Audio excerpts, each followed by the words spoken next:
আসসালামু আলাইকুম এভরিওয়ান। দেখুন, আপনারা যে বিদেশ আসতে চান, প্রবাসে আসতে চান, তো আপনাদের উদ্দেশ্যে এই ভিডিওটি করা। আপনারা নিজের চোখেই দেখতে পাচ্ছেন এখানে অনেক কাদামাটি আছে, একটা নর্দমা কোয়ালিটি বলতে পারেন। এখানে বিভিন্ন জায়গা থেকে ময়লা মাটি আসে। আমাদের এই ভাইটি অত্যন্ত পরিশ্রমের সাথে এই কাজটি করছেন। কাজ করতে গিয়ে তার জামা কাপড় সব কিছু ভিজে গেছে, এমনকি সে লাস্ট পর্যায়ে হাত দিয়েও মাটি তোলা শুরু করছে। তো আপনারা বাড়িতে থেকে মনে করেন যে প্রবাস হয়তো অনেক সুখের, তো আপনারা নিজের চোখে না দেখলে কখনো বুঝতে পারবেন না যে প্রবাসে কত কষ্ট করে মানুষ কাজ করে। আপনারা এই ভাইটির মুখ থেকে শোনেন একটু যে প্রবাস কতটুকু মজাদার। হাই, হ্যালো, এক্সকিউজ মি ভাইয়া, কি কাজ করছেন? এখানে ভাই কাদার কাজ করছি। আপনি যে এই কাজটা করছেন, তাই তো? আপনি কোথা থেকে এসেছেন ভাই? কতদিন হয়েছে মালয়েশিয়া এসেছেন? আমি ভাই যশোর থেকে আসছি। এরকম মনোভাব আমাদের হয়েছে যে বিদেশ কবে যাবো কাগজপত্র দিনে দৌড় পারছি। এখন আমাদের মতো তাদেরও মনে যাচ্ছে যে প্রবাসে যাবো। প্রবাসে কত কষ্ট, তারা না আসলে বুঝবো না। আমরা বুঝি নাই, আমাদের বড় ভাইরা কইছে আসিস না এত কষ্ট, কিন্তু তখন মনে করি নাই। মনে করছে ওরা এখান থেকে কামাবো আর আমরা না করে, কিন্তু আসলে কষ্ট আছে প্রবাসে। প্রবাসে যারাই আসেন ভেবে চিন্তা আসবেন আর পরিশ্রম করা শিখতে হইব। এই যে দালালেরা ভণ্ড মনে করতে কব যে এসি মধ্যে আমার বলছে এসি মধ্যে, কিন্তু এখন দেখ কোথায় কাজ করতেছি। বছর অর্ডার, এই যে বেলসা দিছে, এই বেলসা দিছে, এখন মনে করছে আমি ড্রাইভার গেছি, বেচা করা সম্ভব নেই, ওঠাই তোলা সম্ভব না, এখন হাত দিয়ে তুলতে হয়। ভাই জানেন না, দালাল এখন টাকা আর পাসপোর্ট দিয়েছিলাম, ও বললো যে তোমার টাকা হলো কাজ দেবো এসির ভিতরে, দোকানের কাজ দেবো, কোনো টেনশন করা লাগবে না। যখন প্রবাসে চলে আসলাম, সেখন কাজ দিলে, এমন একটা কাজ দিলে দেখেন ভাই, এমন কাদা যে দাঁড়াতেও পাচ্ছি না, বসতেও পাচ্ছি না, এভাবে তলিয়ে যাচ্ছি, তাও করতে হবে। ভাই আপনারা যারা আসবেন বিদেশ, ভেবে চিন্তে আসবেন, তারা বহুত কিছু বলবে যে তোমার নিয়ে যে এই কোম্পানিতে দেবো, কোম্পানিতে দেবো, ঠিক আছে, কিন্তু মালয়েশিয়ায় না আসলে বুঝতে পারবেন যে মালয়েশিয়ায় এসে দালালরা মিছে কথা বলে লোক নিয়ে আসে, যে এ দেশে যেভাবে কষ্ট দেয়, এটা আমরা দেশের সাথে ভাবতাম যে বিদেশ গেলে মানুষ হলো পরিবর্তন হবে, কিন্তু পরিবর্তন তো যেমন তেমন হয়েছে। মনে করেন সংসারের টেনশানে, কাজ কামও নাই, খাওয়ার কষ্ট, এসে এমন এমন কাজ দেয়, বাংলারা ছাপ নেয়, টাকা পয়সা দেয় না, খুবই কষ্ট লাগে। তাই ভাই আপনারা যদি আসেন সেভাবে ভেবে চিন্তে আসবেন, কই বলে আসবেন, এইটাই হচ্ছে আমার কথা। যদি মালয়েশিয়ায় আসতে চান তাহলে ভেবে চিন্তে আসবেন। ওকে ভাই। কষ্টের কথা কব কি, আমি যখন দেশের থেকে আসি তখন আমার দালাল আমার কয় কোনো টেনশন নেই, যাবা কাজ করবা এসির ভিতরে বিউটি কোম্পানিতে, আরামের কাজ। বিউটি কোম্পানিতে দেখে ভাই গাড়ি করে চলে বেড়াইছি, বোকা লাগিয়ে খেয়ে বেড়াইছি, এই গাড়ি দিছে। এখন এসে টাকা খাচ্ছি 8 লাখ টাকা দিয়ে এই বাচ্চা খায়। আর বয়স কি এখনো 15-16 পার হয়েছে? না ভাই, আমার 17 বছর।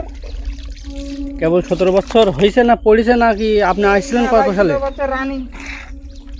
আপনি আসছেন কত সালে? আসছি আপনার 23 সালে। তার মানে প্রায় 3 বছর হতে গেছে, না হয়েছে, পার হয়েছে হয়তো। হ্যাঁ ভাই। আপনি এত ছোটোকালে বিদেশ আইছেন, আপনার বাড়িতে কি সমস্যা ছিল? না ভাই, আমার বাড়ির কোনো সমস্যা ছিল না, এটা আমার নিজের গাড়ি পাকানোর জন্য আজ বিদেশ খাটছি। ওকে। আমার দালাল আমার নানা হয়, ওইখানকার ছেলের। আমি এই দেশে আসলে আমার কয় সিসি একটা ছোট কোম্পানি, এসব ছোট ছোট প্রজেক্টে আমার হাত নেই, আমার বড় বড় প্রজেক্টে হাত। আর এই 3 বছর ধরে ওই ছেলে এই ছোট কোম্পানিতে আমার নিয়ে যাইতে পারলে না। এখন যারা নতুন আসতে চাচ্ছে, অবৈধ আসতে চাচ্ছে, তাদের সম্পর্কে আপনার কি বলতে চান? ভাই আমার কথা, তারা আসুক, বিদেশ আসবে, বিদেশ করবে, সমস্যা নেই, আসবে, টাকা ইনকাম করবে, কিন্তু আমার আপনার কি, কিন্তু ভেবে চিন্তে আসতে হবে। ভাই অনেকেই তো জিজ্ঞাসা করে যে আমি তো নতুন যাইতে চাচ্ছি, তা আপনাদের পরামর্শ কি যদি একটু দিতেন, কাজ কাম কীরকম হয়? বিদেশ হলো নসিব ভাই। আমি আপনি খারাপ জায়গায় আছি, আর একজন ভালো জায়গায় পড়তেও পারে, আবার তার আমার থেকেও কপাল খারাপ হতে পারে।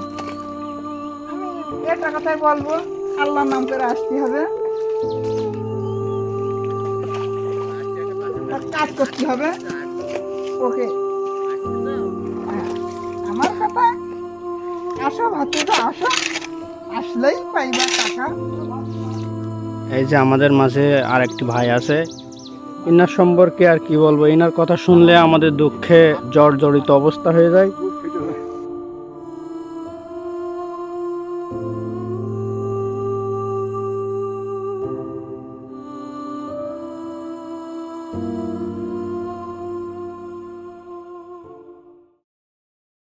কষ্টটা তো দেখলেন না, ঠিক আছে। এই যে আমি যে বিদেশে আইসিয়া আসার সময় আমাকে বলছিল যে তুমি বিদেশ আসো, খুবই শান্তির কাজ হচ্ছে। কাজ হচ্ছে যে জাহাজ আছে না, জাহাজ, জাহাজে কাজ, বুঝছো, জাহাজে হচ্ছে রং করবা আর হচ্ছে খাবা। তো এখন এসে জাহাজে রং করা থাকতো, এখন এসে যে বালচা আছে না, বালচা দিয়ে হচ্ছে মাটিতে রং করতেছি, ঠিক আছে। এটা হচ্ছে দুঃখের কথা, কি বলিব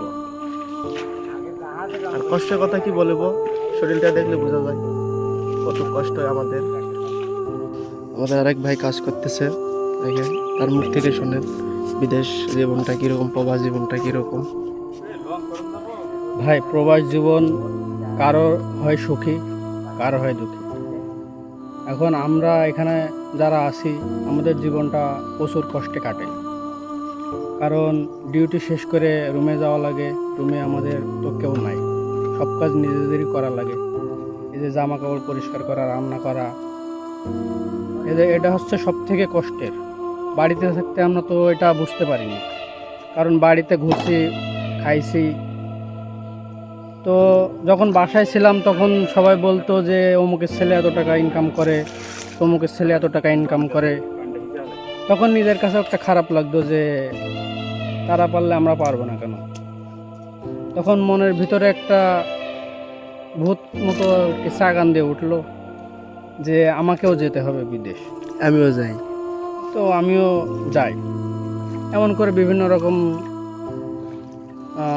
করে আসলাম।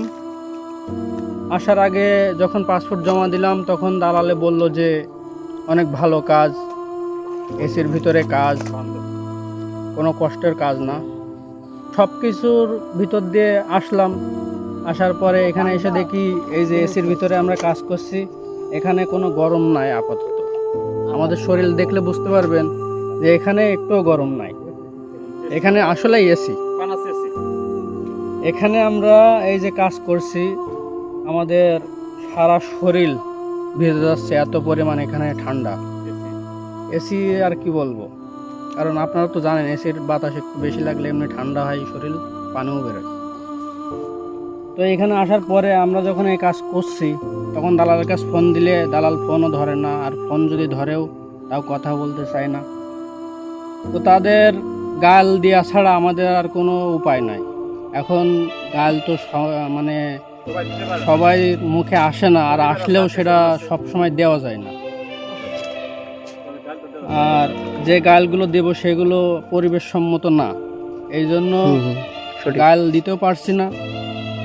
তো আপনাদের সাথে বলবো যারা বিদেশ আসতে চান অবশ্যই আসবেন, কারণ আচ্ছা, বাসায় যখন থাকতে তখন কি এরকম কাজ করতে? ভাই বাসায় যখন থাকতাম তখন মনে করেন সত্যি কথা বলতে যে মাঠে বাপ কাজ করছে তার জন্যই ভাত নিয়ে যাব, রোদ হয়েছে, সে রোদে ছাতা না হলে ভাত নিয়ে যেতে পারবো না, এরকম একটা পরিস্থিতি ছিল। আচ্ছা, বাইরে আসে কি বাবা মার কষ্টটা বোঝা যায়? বাইরে আসলে 100% বোঝা যায় আমাদের ফ্যামিলি, আমাদের বাবা মা কত কষ্ট করে, তারা আমাদের লালন পালন করছে তো। হ্যাঁ, আমাদের লালন পালন করছে কত কষ্ট করে। ভাই আমরা যখন মালয়েশিয়ায় আসছি তখনই বুঝতে পারছি যে বাবা মা আমাদের জন্য কত কষ্ট করে অর্থ উপার্জন করে আমাদের খাওয়াই পড়াই মানুষ করছে। হ্যাঁ। আর যারা প্রবাসে থাকে, প্রবাসী আচ্ছা, যারা বাইরে ভাইরা বাইরে আছে, বাইরে আসলে কি একটা জিনিস বোঝা যায় না যে বাবা মা কতটুকু কষ্ট করে আমাদের করতো? হ্যাঁ অবশ্যই, বাইরে আসলে এটুকু বোঝা যায়। কারণ বাইরে না আসলে আমরা কখনোই বুঝতে পারতাম না যে আমাদের যে জীবনটা সহজ না। কারণ বাবা মারা উপার্জন করে, আমরা সেই টাকা নিয়ে আরামায়েশ করে বেড়াই। কিন্তু আমরা যদি নিজের কাজ নিজে না করি তাহলে কখনোই বুঝতে পারতাম না যে এতটুকু কষ্ট করে তারা আমাদের লালন পালন করে। তো আপনারা সবাই আপনাদের বাবা মা যদি জীবিত থাকে তাহলে তাদেরকে সঠিক মর্যাদা দিবেন এবং তাদের সাথে ভালো ব্যবহার করবেন। আর যারা প্রবাসে আসতে চান অবশ্যই তারা ভালো যোগাযোগ করে যদি আসতে পারেন তাহলে আসবেন।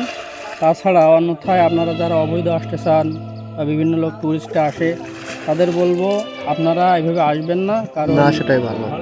কারণ এই যে সারাদিন কাজ করার পরে রুমে গিয়ে রান্না বান্না করার পরে কাপড় চোপড় কাচার পরে কয়টা খাওয়ার পরে যদি আপনি রেস্ট না নিতে পারেন তাহলে আপনার শরীর ভালো তো থাকবেই না, মন মানসিকতা ভালো থাকবে না।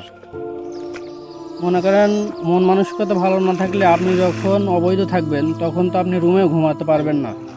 রুমে না ঘুমাইতে পারলে আপনারা যাবেন জঙ্গলে বা যে কোনো জায়গায়, কিন্তু সেই জায়গায় আপনি যে সঠিকভাবে ঘুমাইতে পারবেন এর কোনো নিশ্চয়তা নাই। তো আপনাদের উদ্দেশ্যে বলি যারা আসবেন অবশ্যই ভেবেচিন্তে আসবেন আর সব সময় মনে করেন মা বাপের খেয়াল রাখবেন।